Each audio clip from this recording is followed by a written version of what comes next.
Vamos a leer en Lucas capítulo 15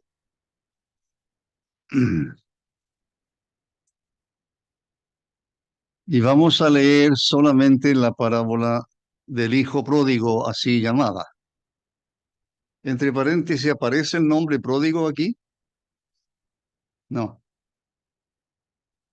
no aparece. Muy bien. El versículo 11, no os olvidéis que estas tres llamadas parábolas, que son historias que el Señor contaba como una forma de enseñar el reino de Dios, como él llamó. Entonces, estas parábolas, estas tres, es la respuesta del Señor a un comentario, a una murmuración de los fariseos y de los escribas, en el versículo 2, que murmuraban diciendo, a los pecadores recibe y con ellos come. Esa es la murmuración. A los pecadores recibe y con ellos come. Entonces cuenta la parábola de una oveja perdida, luego la historia de una moneda perdida y ahora cuenta la historia de un hijo perdido. Así debiera llamarse en más o menos.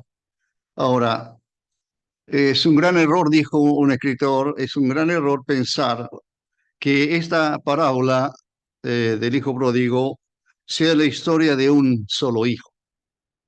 En realidad es la historia de dos hijos.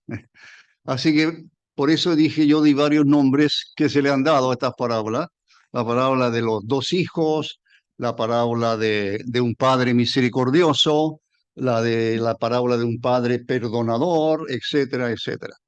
Pero esta parábola que ahora vamos a leer es la que tiene que haber causado mayor trastorno en los pensamientos específicamente de fariseos y escribas, porque es incomprensible. La historia que el Señor va a contar escapa, por así decirlo, traspasa cualquier forma de pensar de lo que era el mundo israelita en aquel entonces. O sea, hay cosas, como dice a veces, decimos nosotros, hay cosas que no nos cuadran, hay cosas que no nos cuadran. Así que la crítica pudo haber sido mayor todavía. Leamos, porque el tiempo, no sé por qué dijo alguien que el tiempo era oro. Versículo 11 también dijo, un hombre tenía dos hijos. Así empieza. Un hombre tenía dos hijos. Y el menor de ellos dijo a su padre, Padre, dame la parte de los bienes que me corresponde. Y el padre dice aquí, y le repartió los bienes. No muchos días después, juntándolo todo, el hijo menor se fue lejos a una provincia apartada, lo más probable un país extranjero, un país en las afueras de los límites de Israel, en otras palabras, al mundo gentil, probablemente. Eh, Se fue lejos a una provincia apartada y allí desperdició sus bienes viviendo perdidamente. Y cuando todo lo hubo malgastado, vino una gran hambre en aquella provincia y comenzó a faltarle. Y fue y se arrimó a uno de los ciudadanos de aquella tierra, el cual le envió a su hacienda para que apacentase cerdos. Y deseaba llenar su vientre de las algarrobas que comían los cerdos, pero nadie le daba. Y volviendo en sí, o recapacitando, dice otras versiones, y recapacitando dijo, ¿cuántos jornaleros en casa de mi padre tienen abundancia de pan y yo aquí perezco de hambre? Me levantaré, este es el plan, me levantaré e iré a mi padre y le diré, Padre, he pecado contra el cielo, contra Dios, no contra el cielo, contra Dios, es una forma de decirlo. He pecado contra Dios y contra ti. ya no soy digno de ser llamado tu hijo. Hazme como uno de tus jornaleros. Y levantándose, vino a su padre. Y cuando aún estaba lejos, lo vio su padre y fue movido a misericordia y corrió y se echó sobre su cuello y le besó. Y el hijo le dijo, Padre, he pecado contra el cielo y contra ti, y ya no soy digno de ser llamado tu hijo. Y le faltó lo siguiente, no alcanzó a decirlo, ¿verdad? ¿Qué es lo que no alcanzó a decirle? Hazme como uno de tus trabajadores. El versículo 22. Pero el padre dijo a su siervo, sacad el mejor vestido y vestidle. Poned un anillo en su mano y calzado en sus pies. Y traed el becerro gordo o el novillo engordado, exclusivo, guardado para fiestas importantísimas, y matadlo. Y comamos y hagamos fiesta. ¿La razón? Ah, porque este mi hijo muerto era y ha revivido. Se había perdido y es hallado. Y comenzaron a regocijarse. Ahí termina la historia del hijo menor. Porque en el versículo 25 comienza la historia del hijo mayor. Pero esa espero que la veamos el próximo domingo y no creo que alcance a ser tanto. Lo más probable es que van a sobrar algunas cositas, pero por lo menos dejarles a ustedes algunas herramientas y puedan seguir mirando más esta historia preciosísima. Esta historia preciosísima. Muy bien, un hombre entonces tenía dos hijos, ya lo sabemos. Esta es una parábola realmente muy conocida. No hay predicador del Evangelio casi que no la haya alguna vez usado esta lectura para predicar el Evangelio. Y como me dijo un hermano el domingo pasado, cuando hablé el domingo pasado, era muy evangelístico, fue el mensaje del domingo pasado. Bueno, creo que el Evangelio yo lo necesito todos los días.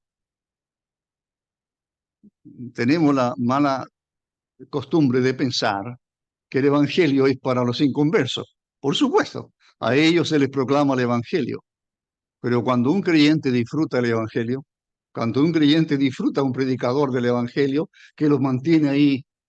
En Ascua, cuando yo conocí uno de los predicadores, cuando recién llegué, no volaba ni una mosca, decían los hermanos. No volaba ni una mosca cuando él predicaba, que captaba la atención y claro, todos los jóvenes queríamos ser como él. Muy bien, entonces la historia comienza en el versículo 12, que el hijo menor le dijo a su papá le dijo, padre, dame la parte de los bienes que me corresponde. Ahora, esto es lo primero que causa trastorno. Lo más probable en el grupo, no se olvide que el auditorio del Señor está formado por dos grupos de personas. Un grupo calificado de muy malo, como eran los publicanos y pecadores. Los pecadores come y con ellos, con ellos come y lo recibe y con ellos come. Ahí están ellos. Y el otro ladito, no sé cuánta distancia, pero yo me lo imagino. Por otro ladito, más lejito tal vez, ¿quiénes están? Los fariseos y los escribas. Los escribas. Entonces, los conocedores de la ley, los intérpretes de la ley, los que más sabían de la ley de Dios. La ley de Dios, entre paréntesis, ¿cuál es? La ley de Dios es la Torá. Y así se llama. ¿Y qué compone? ¿Qué libros componen la Torá? ¿Toda la Biblia? ¿Todo el Antiguo Testamento? No, solamente el Pentateuco. Y los expertos de la ley eran los escribas. Por eso se llaman intérpretes de la ley. Escuché anoche, no me acuerdo, uno de los tantos enseñadores que existen en YouTube del mundo judío, etcétera, y decía que la Torá tenía 613 mandamientos. A eso agréguele el Talmud. ¿Qué es lo que es el Talmud? Lo investigan para el próximo domingo. ¿Qué es lo que es el Talmud? aunque algunos lo saben, el Talmud. Bueno, entonces hay que meterse. ¿Por qué informo todo esto? Porque hay que involucrarse hay que adentrarse, como decimos a veces, a la cultura judía de 2000 años atrás y más, y más. Entonces, Israel fue un pueblo tremendamente, por eso aparecen los escribas, que son los que más saben de la ley y enseñarla y buscar. Una vez enseñé yo de una parábola donde el escriba, yo creo, de todo lo que leí, es que pareciera que el escriba lo que quería era el saber cuánto sabía el Señor y a ver si realmente él podría ser un enseñador dentro de Israel. Muy bien, ¿por qué le digo que hay que adentrarse? Porque la petición del hijo menor se escapa a toda comprensión judía. ¿Ya? Eso es lo primero en esta parábola, para poder entender. Para poder, hay que mirar a los dos hijos y tratar de alguna manera entender lo que están haciendo y por qué lo que están haciendo y que el Señor está contando esta historia y por qué dirán los escribas y los fariseos, por qué está contando esta historia de esa manera. Esto que está haciendo el hijo menor, lo que merece es una buena zurra, yo decir yo. Lo que este hijo menor, el padre debió haberlo tomado a bofetada. Sí. Usted dirá, pero ¿cómo? Bueno, hoy día, imagínense, se castiga bofetada, llaman a carabineros los niños, no importa el año, a no carabineros, estoy siendo objeto de ser.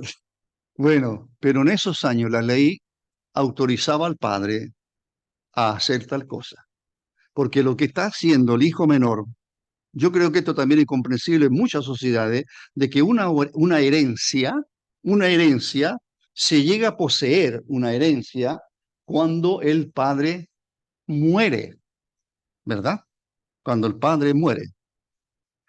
Mis hijos tendrán que esperar no sé cuántos años hasta que yo me muera y se lleven todas mis acciones que tengo, no sé en cuántas empresas, etcétera, etcétera. Y mi señora disfruta cuando yo le digo, no, si vamos a vender una casa que tengo en Hawái. Y entonces, bueno, el hijo menor está haciendo algo incomprensible. El hombre, los fariseos y escribas, y seguramente el otro grupo también, quedarán asombrados. Pero esto que está haciendo el hijo menor es inaceptable. Él no puede estar haciendo esto. Es inaceptable. Es inaudito, dijo alguien. Esto es inaudito, esto no puede ser. Esto escapa a todo. No, no, no. Es imposible la petición. Y ese joven debió haber sido echado de la presencia del padre. Y aún la ley de Dios, la ley en Deuteronomio decía que el hijo contumaz y rebelde, si no obedecía después de algunos llamados de atención, había que llevarlo a la ciudad y había que reunir a los ancianos de la iglesia y decirle, este es mi hijo, el rebelde, contumaz, etcétera, y el hijo era apedreado hasta que muriera. ¿Se imagina? Pero esa era la ley. Esa era la ley. Así que imagínate, este hijo viene y le dice, oye papá, dame la parte de mis bienes que me corresponde. ¿Cómo reacciona el padre? ¿Qué esperaba lo que escucha la historia? Ese hijo se va soplado de la casa y con unos buenos palos encima, seguramente. Eso es lo que merecía. ¿Por qué? Porque lo que está diciendo él, el hijo menor, lo que él está diciendo es como si yo estuviera deseando la muerte de mi padre. Eso es lo que llama la atención. La petición de este joven, yo estoy diciendo el joven, la petición de este joven a su padre, y el padre es un hombre rico, por lo que uno puede entender de los detalles que hay, el hombre es un hacendado, es un hombre con dignidad, es un hombre respetado en la sociedad de aquel entonces, y esto que está ocurriendo aquí lo está avergonzando como padre. Entonces, el hijo menor, como dijo también alguien por ahí, el hijo menor quiere las cosas del padre, pero no quiere al padre. ¿No le parece que eso es lo que ocurre muchas veces con el mundo y aún con los creyentes? Queremos las cosas del Padre, pero a veces el Padre no tanto. ¿Ah? Queremos recibir de Dios. No quiero enfermarme. Me gustaría tener esa hacienda que que yo invento para mi señora, y entonces, y poder reírnos un poco de la vida, y entonces, y pensamos que tenemos que recibir todos los bienes de Dios, pero ¿cuánto le damos nosotros a Dios? ¿Qué de nuestro corazón ocupó el Señor? Estamos dispuestos a pedirle a Él, y si no nos da, entonces el hijo menor, eso es lo que está de alguna manera reflejando con su actitud. Él quiere las cosas del padre, él quiere los bienes del padre, él quiere la hacienda, parte de la hacienda la quiero para mí. Y después viene lo más inaudito todavía, tremendamente incomprensible a la mente judía de aquel entonces. ¿Qué hizo el padre? Dividió los bienes. Hizo el papá. En vez de mandarlo a cualquier parte, en vez de haberlo ofeteado y haberlo echado de la casa, ¿qué dice el texto? Mire, una sola frase, casi, ¿verdad? Y les repartió los bienes. ¿Por qué dice les repartió los bienes? ¿Por qué no dice nomás que le dio ya cuánta plata quiere? Te hago un cheque. En aquel entonces no. Te llevas una bolsa de oro y punto. ¿De acuerdo? De acuerdo. Y no molestes más y ándate. No, repartió los bienes. Eso quiere decir, ¿por qué? Porque la ley, ahí mismo en Deuteronomio 21, me parece, por ahí, el hijo primogénito, no importa que hubiera sido hijo de una esclava, pero el primogénito recibía el doble de los otros hijos, el doble, el hijo mayor.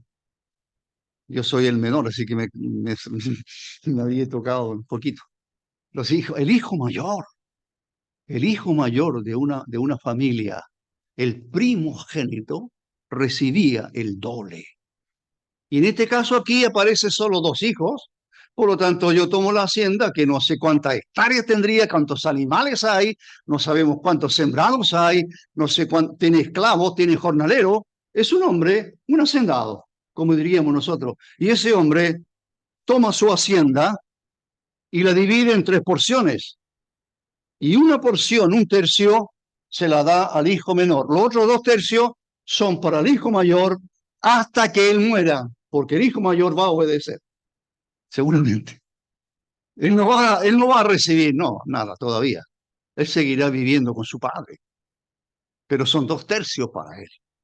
Así que esto, como se dice, es más incomprensible que la petición del hijo, es que el padre haya aceptado y le haya dado, se haya empobrecido, por así decirlo, un tercio por lo menos, para darle al hijo, este rebelde. Es inaudito, como se dice. Esto escapa a nuestra comprensión y a la comprensión más bien judía, quizás a nosotros, pero al judío sí. Entonces, ¿qué es lo que hizo él? Él dividió la propiedad. ¿Sabe lo que eso significa para un hacendado con un prestigio tremendo en la sociedad de aquel entonces? Dividir su propiedad y deshacerse de un tercio de ella, de sus tierras. Estamos hablando de tierras, de bienes. Entonces, dice que dividió la propiedad entre ellos. La palabra propiedad encontré que significa el griego bios, de donde viene nuestro vocablo vida. Así que una traducción podría ser que el bios o propiedad que se usó aquí era el medio por el cual se sostiene la vida. Así que este hombre se está empobreciendo. Alguien fue más lejos por ahí y dijo se está desgarrando por este hijo rebelde. Se está desgarrando. Bueno, así que lo más probable es que vendió la propiedad, por supuesto, para darle el dinero seguramente al hijo. Quizás no la vendió a buen precio, la vendió apurado, el hijo está presionando. Así que lo que el hijo está haciendo con su padre es desgarrarlo. Lo que el hijo está haciendo con su padre es vergonzoso. La ofensa que está cayendo sobre su padre no tiene nombre y el padre lo hace. Eso es más incomprensible. Hace exactamente lo que el hijo le ha pedido. Dice el versículo 12, 13 ahora. no muchos días después, juntándolo todo, el hijo menor, así que por eso dije yo, se vendió rápido, y cuando alguien vende algo rápido, ¿qué tiene que hacer? Bajarle el precio, ¿verdad? Si quiere vender una propiedad y el mercado está complicado, eso está pasando con los autos hoy día, ¿verdad? No se venden muchos autos porque no hay plata, parece, entonces hay que venderlo más barato. Necesito la plata urgente. Antes los avisos, cuando usted compraba un auto, no sé, cuando se leía el Mercurio y los avisos económicos, por, por apuro, ¿cómo decía? Por apuro, vendo mi por apuro, vendo, por apuro, todo, este está apurado. Creía la gente, está apurado. Pero esa era una forma de decir, estoy vendiendo barato. Bueno, él yo creo que tuvo que haber vendido no lo que realmente costaba la propiedad. Vendió y después el hijo menor lo tomó todo, se fue lejos a una provincia apartada y allí desperdició sus bienes viviendo perdidamente. Allí desperdició sus bienes. Se va lejos a un país, probablemente en las cercanías, algún hombre gentil, porque por la cría de cerdo, también. La palabra pródigo, de donde viene la palabra pródigo, es el vocablo que tiene que ver con desperdiciar.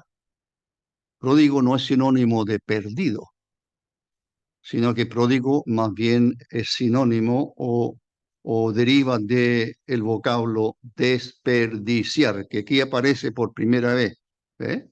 Entonces desperdició sus bienes viviendo perdidamente. No voy a ocupar mucho tiempo aquí, creo. Eh, Tengo que mirar el reloj. Entonces, no miren el reloj ustedes.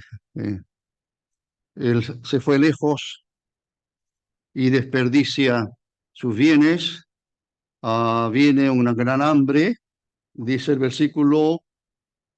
Bueno, el hijo mayor, no sé cómo él lo supo o lo adivinó o no sé, lo dijo por decir. El hijo mayor dijo que tu hijo desperdició sus bienes con rameras. Así que llevó una vida absolutamente inmoral, desperdició seguramente en el alcohol, etcétera, en fiestas, y ahí está el hombre con dinero. Ya saben ustedes, hay muchos hombres y mujeres que en el mundo, en la sociedad, han perdido sus bienes precisamente por llevar una vida como la de este joven, ¿ya? Así que esto no es desconocido para nosotros, o lo hemos visto o lo hemos oído, de hombres que han amasado una gran fortuna y de repente la pierden en el juego en fin. El versículo 14, cuando todo, hay la palabra desperdició en el 13, pero ahora dice cuando todo lo hubo malgastado. Porque uno podría haber pensado, ya, dame la parte de los bienes que me corresponde, es un tercio, ya me voy a ir lejos, no quiero vivir más en esta casa, no, no, no.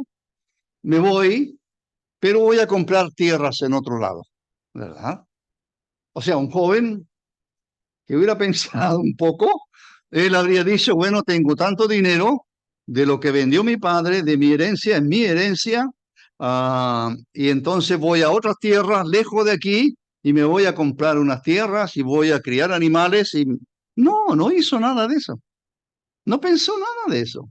Fue absolutamente insensato, ¿ya? Como tantos hombres y mujeres en el día de hoy. No, nada, parece que nada les preocupa, solo la diversión, ¿verdad? Solo quiero divertirme. En realidad quiero pasarlo bien. He estado años como en una jaula. He estado durante años como en una cárcel ahí, con mi padre vigilándonos, etcétera, etcétera, etcétera. No, quiero ser libre. ¿No dicen eso mucho? Quiero ser libre. Quiero vivir mi vida. Y cuando todo lo hubo malgastado, vino una gran hambre en aquella provincia y comenzó a faltarle. Bueno, ya se le acabó la plata, se le acabó el dinero, ya no es el hombre rico que llegó ahí a esa región y que todos andaban detrás de él seguramente. Y entonces, ¿qué hace? Bueno, tengo que comer, tengo que vivir. Entonces se arrimó, dice el versículo 15, a uno de los ciudadanos de aquella tierra, el cual lo envió a su hacienda para que apacentase cerdos. El cerdo era uno de los animales más aborrecidos en Israel, un animal inmundo. De hecho, eso fue lo que escogió aquel eh, general griego Epifanes Antíoco, Antíoco IV, creo que. Cuando Grecia invadió el mundo después de los medos persas, él hizo en Israel, en el templo, se dice que él sacrificó un cerdo en el templo. ¿Ya? Esa es una ofensa grandísima para Israel. ¿Ya? Habían otros animales más inmundos, pero el cerdo era el más inmundo. Y mire dónde está este joven. Ahí metido, en toda la inmundicia, que apacentar cerdos. No tiene el 16, desea llenar su vientre de las algarrobas, que será un fruto de un cierto árbol, que los chanchos, los cerdos, para que no se enojen los chanchos, los cerdos era lo único que comían esto, ¿ya? Pareciera. Pero él no tiene nada para comer. Y entonces llegamos al versículo 19 para el tiempo que nos resta. Viene algo importantísimo. Y entonces los que escuchan en aquel entonces quedan más desconcertados aún por lo que va a suceder ahora. Si ya estaban desconcertados con un hijo que está pidiendo una herencia y el padre vive, un hijo que está ofendiendo a su padre le está diciendo en su cara, quiero que mueras. No te quiero a ti, quiero los bienes. No te quiero, entiéndelo. No, no quiero, no te quiero a ti. Yo quiero los bienes para hacer mi vida. Así es el hombre, así es el pecado delante de Dios, ¿eh? No hemos aplicado nada, pero el Señor está hablando de eso. Este Padre de aquí es Dios. Y Él ha colmado de bienes a la humanidad y a muchos hombres y mujeres, pero todos esos hombres y mujeres piensan que se lo han ganado con su esfuerzo, su inteligencia, etcétera. Yo me lo gané, yo me esforcé, yo esto. Jamás se acuerdan de Dios, excepto en la necesidad.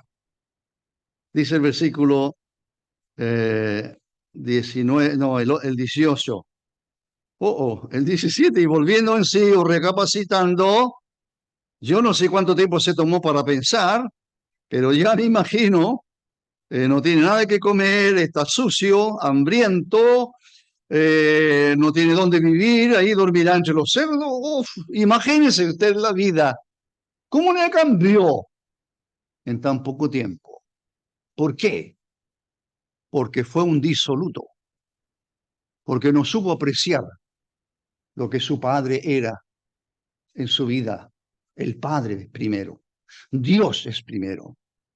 Y si Él nos compra de bienes, no es para que nosotros lo desperdiciemos y lo vivamos como queramos. Eso no es el plan de Dios. Por supuesto que no. Es para que lo que Él nos dio, los bienes que Él nos ha dado, llámese inteligencia, llámese tiempo, llámese riqueza, llámese lo que se llame, es para honrarle a Él. No es para disfrutarlo tanto nosotros. Sí, de vez en cuando, claro que sí, habrá que comer, etcétera, pero lo más importante es Dios en la vida del ser humano.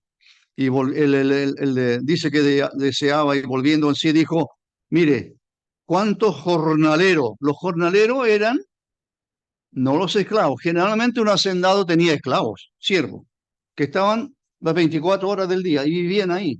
Ellos estaban ahí atendiendo todo. Pero el jornalero, eso era un trabajador que trabajaba, por supuesto, atado. ¿Se acuerda cuando el Señor contó una historia de un hombre que salió a buscar trabajadores y a una hora, después a otra hora y a todos les pagó lo mismo? Al que trabajó una hora le pagó lo mismo que el que trabajó 8 y este dijo, no puede ser. ¿Y qué dijo el hombre? Bueno, él hace lo que quiere con lo que es suyo. El convinimos en eso muy bien. Yo respeto en lo que convinimos. Aquí están los jornaleros. O sea, el jornalero no trabajaba todos los días, es cuando había trabajo. Tal vez eran llamados. Y entonces el hijo dice, Señor, dice, voy a decirle a mi padre, Padre, versículo 17, cuando jornalero en casa de mi padre tienen abundancia de pan. Mire de lo que se acuerda. Por fin está viendo, por fin está viendo el carácter de su padre, está aprendiendo quién era su padre, quién es su padre. Es un hombre bondadoso. Hay abundancia de pan. ¿Y yo dónde estoy aquí? Ahí está pensando, mire, los jornaleros, el trabajador, el que viene de quizás del pueblo y viene a trabajar por el día, ellos tienen abundancia de pan.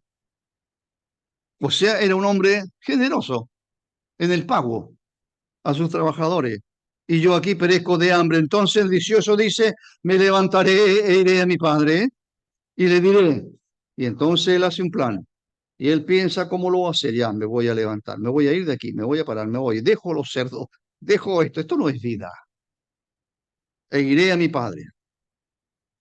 Le diré, Padre, he pecado contra el cielo y contra ti. Ya no soy digno de ser llamado tu hijo.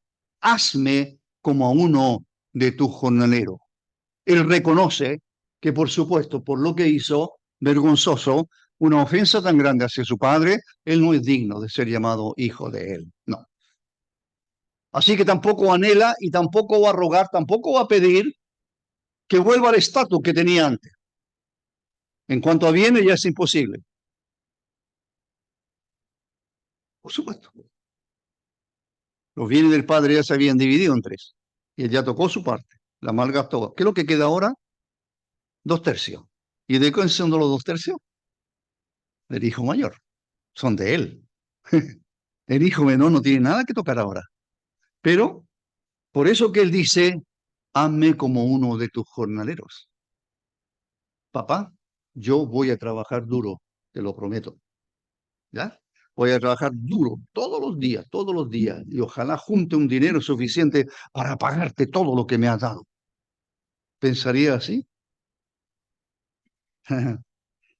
Ya no soy digno de ser llamado tu hijo. Y levantándose el versículo 20, vino su padre, y cuando aún estaba lejos lo vio su padre, y fue movido a misericordia, y corrió y se echó sobre su cuello, y le besó. Esto fue lo que pintó Rembrandt. Hablé de Rembrandt, ¿se acuerda quién era Rembrandt? El caballero de la esquina que vende. No, no, no. Rembrandt era un pintor famosísimo, y él pintó hizo una pintura. Lo único que Rembrandt, cuando hace la pintura, que está en el museo allá en Rusia, lo único que él pone más personajes. Pone al padre sentado, pone al hijo que está ahí y el padre lo está como acariciando, y un ladito más allá pone a otra persona, parece que es el hijo mayor, parece, al verla y que conoce la escritura, la gente piensa decir ese debe ser el hijo mayor. Pero hay otro personaje más, hay otro más. Entonces, eso escapa un poco, pero de alguna manera Rembrandt creo que quiere colocar lo que fue la vida de él, porque en el fondo al principio fue un hombre rico y desperdició todos sus bienes, Rembrandt. El hijo le dijo, padre, y llegó, nada, estamos en el versículo 20, me detengo en el versículo 20. Uy, muy bien. Entonces, este recibimiento no se lo esperaba a nadie, menos el auditorio. No se olvide que es una historia que el Señor está contando a ese auditorio, pero esa historia quedó escrita, registrada por Dios en su palabra para nosotros también. Y entonces el hijo menor vuelve a casa. Da la impresión, cuando uno lee esta historia, la primera impresión que uno tiene, no sé, la que yo tuve años, no sé cuántos años atrás, es que pensé que este padre tiene que haber estado mirando todos los días, o por la ventana de su casa, o tal vez saldría a algún cerro por ahí y de ahí mirar al camino que conduce a su casa. Tal vez lo esperaba, ¿no es cierto? Tal vez cada día, porque mire lo que uno lee aquí. Lo vio su padre. ¿Cómo que lo vio su padre? La gente puede haber dicho, lo que están escuchando puede decir, volvió a casa en la historia. Van siguiendo la historia, ¿verdad? Muy bien, vamos a ver qué hace el padre. ¿Qué hace el padre? ¿Qué tiene que hacer el padre? ¿Qué haría yo? Diría un fariseo hoy. ¿Qué haría yo? Le cierro la puerta a las narices. Le mando a decir que un esclavo, no estoy para ti, para mí, no existe, te moriste, ¿verdad? Y estaría en todo su derecho. Mira lo que hiciste, mira la vergüenza que has traído a nuestra familia, al nombre, a mi nombre, etcétera. Si hubiera sido así, nadie lo habría criticado, menos en Israel. Pero lo que hizo, no, lo que hizo también es absolutamente como indigno, como vergonzoso, porque lo vio y se echó a correr. Y los ancianos hacendados no corren, decía un escritor, no corren. Me llamó la atención aquello, porque para correr un hombre tenía que subirse los vestidos que le llegan bien abajo y mostrar las piernas, y eso no lo hacía un hombre mayor, no, eso era para los jóvenes, para los niños, para los jóvenes, pero no para él. ¿Correr? ¿Él? No. Así que piense usted, póngase en el lugar de los que están escuchando la historia. No, no puede ser. Esta historia no tiene sentido. Esta historia no tiene nada. Pero el padre corrió y lo que hace ahora es echarse, eso es lo que dice, sobre su cuello y lo besó. No se puede creer. Y todo lo que hace el padre es absolutamente incomprensible para la gente que está allí. El hijo le dijo, Padre, he pecado contra el cielo y contra ti. Versículo 21, ya no soy digno de ser llamado tu hijo. Y hasta ahí llegó. No dijo, hazme como adulto en general. ¿Por qué? Porque el padre no lo dejó hablar más. Porque el padre, y aquí viene quizás lo más importante, lo que ya empezamos a leer, que es la acogida que tiene. Es este padre compasivo, porque el versículo 20 dice, cuando uno estaba lejos lo vio su padre y fue movido a misericordia. Es un padre misericordioso. La palabra misericordia deriva de intestinos, splanch. El vocablo splanchnisomai, algo así, el griego, significa como que se le removieron iba a decir las tripas, pero los intestinos. Se le removieron. Eso es compasión. Eso es ser misericordioso. La verdad es que no puede resistir. ¿Ya? Es como si nosotros a veces hablamos del corazón, pero muchas veces el corazón de la Biblia es esa parte del cuerpo humano. Y entonces el Padre fue movido a misericordia, de tal manera que la misericordia fue tan fuerte que el mirar al Hijo a lejos lo hace correr hacia Él. No importa la vergüenza que puedas lo demás ver en lo que está haciendo, pero lo que a Él le interesa es mostrarle a este hijo que Él es un Padre misericordioso. ¿Quién es Él? Nuestro Dios. ¿Qué teníamos nosotros? ¿Acogernos a nosotros, pecadores? Hermanos en Cristo, si realmente queremos vivir para el Señor, queremos honrarle, adorarle en la mañana, una adoración como la que hicimos o tratamos de hacer, ¿qué es lo que miramos? Bueno, miramos a este Dios bondadoso, a este que fue movido a misericordia hacia nosotros, aquel que nos vio en nuestro estado perdido. Hermano, mire de dónde Dios lo sacó. Mire las bendiciones, cuántas bendiciones, como se el himno, cuántas bendiciones tiene ya. Nos sacó del infierno eterno. Nos mostró una vida. En esta vida ya cumpliré casi 60 años de creyente. Y yo miro hacia el pasado, hacia mi niñez, hacia mi juventud. Mire, ¿de dónde el Señor me sacó? No lo había pensado tanto. Pero esta historia tiene que llevarnos, hermanos y hermanas, tiene que llevarnos a la presencia de Dios y estar con Él un rato y pensar e identificarnos con este joven que vuelve a casa y que Dios lo recibirá. El Padre lo va a recibir, mire cómo lo recibió. Cuando estaba lejos, corrió, se echó sobre su cuello, lo besó. Y el Hijo le dijo, Padre, he pecado contra el cielo y contra ti. Eso es lo que hicimos cuando vinimos a Cristo.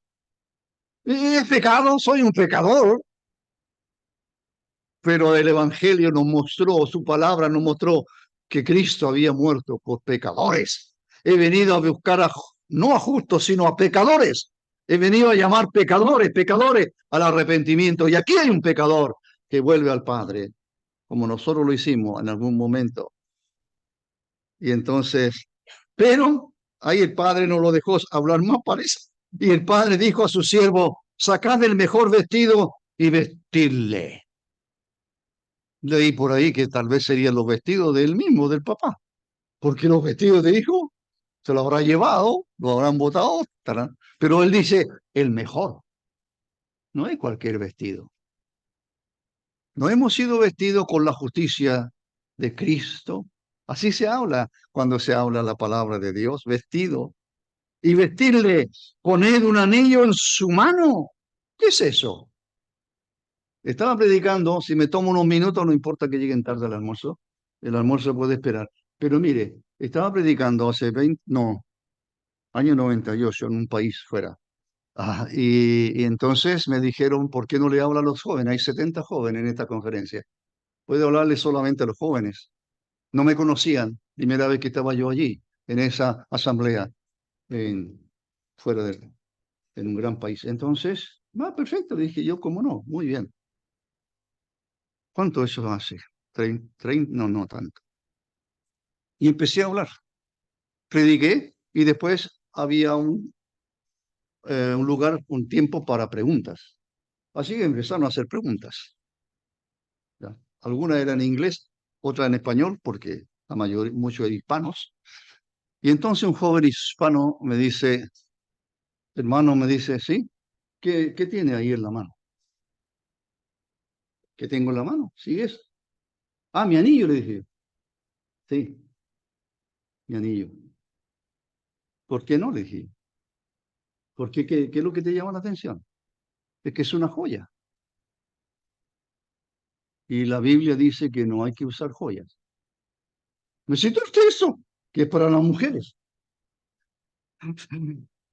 Entonces yo conté hasta 10 y le dije, mira, le dije yo, ¿por qué era un joven? Sí. Mira, le dije, en su país había sido educado así, ¿ah?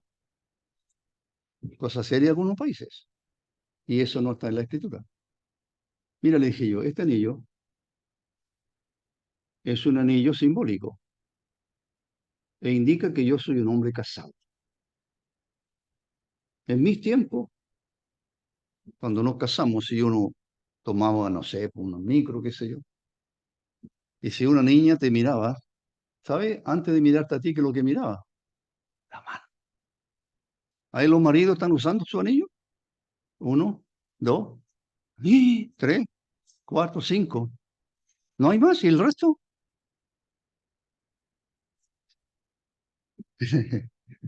Mi anillo. Y le di esa explicación. Cuando fui a otra ciudad del país en otros años, era más complicado todavía, así que lo que hice fue sacar mi anillo y me lo guardé, para no crear problemas. Pero este anillo de aquí, ¿por qué les cuento esa historia? Porque este anillo de aquí es especial. Este es el anillo de la familia. Este es el anillo que tiene el sello del padre. Ese es el anillo. O sea, este joven, donde quiera que fuera, soy hijo de. Soy hijo de. Ahí está el anillo. Podían firmar cualquier documento, era la firma. Valía más que la firma, porque era un sello con lacre. Un anillo en su mano. Somos hijos de Dios, hermanos. Somos hijos de Dios. Identifiquémonos como tales y mostremos nuestro anillo. Pero mostremos nuestra identidad con el Señor. Y no alcanzo a terminar porque después viene la fiesta, el novillo engordado y lo dejo el novillo engordado, lo vamos a matar el próximo domingo, el novillo, ¿ya? Nos esperamos una semana, no alcanzamos a matarlo y a sacrificarlo hoy y comerlo hoy. Lo comeremos el próximo domingo.